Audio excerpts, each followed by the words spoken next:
Hi friends, welcome to Telugu kitchen. ఈరోజు మన recipe బెండకాయ పులుసు.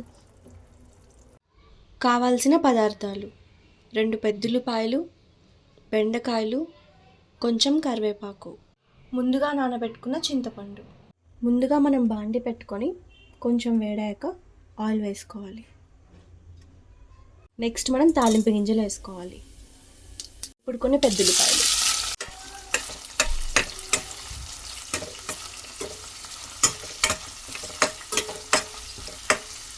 కొద్దిగా పసుపు,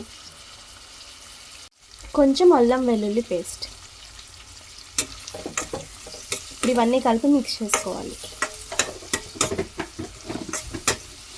ఒక 5 మినిట్స్ అని మూత పెట్టుకోవాలి. ఇప్పుడు నెక్స్ట్ మనం దీంట్లోకి బెండకాయలు వేసుకుందాం.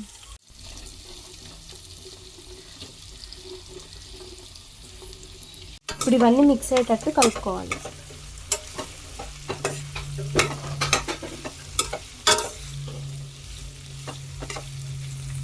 నెక్స్ట్ మనం దీంట్లోకి కొంచెం సాల్ట్ వేసుకోవాలి.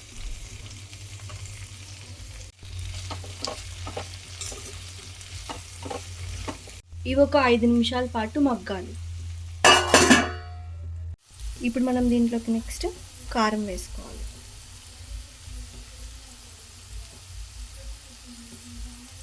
ఇవన్నీ కలిసేటట్టు నీట్గా కలుపుకోవాలి.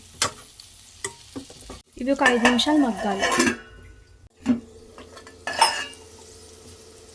మనం ముందుగా నానబెట్టుకున్న చింతపండు పులుసు ఇప్పుడు వేసుకోవాలి.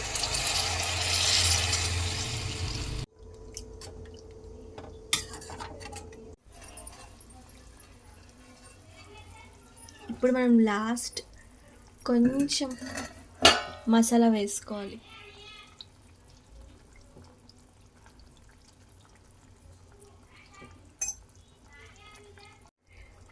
వేడి వేడి బెండకాయ పులుసు ready. Please do like, share and subscribe. Thanks for watching.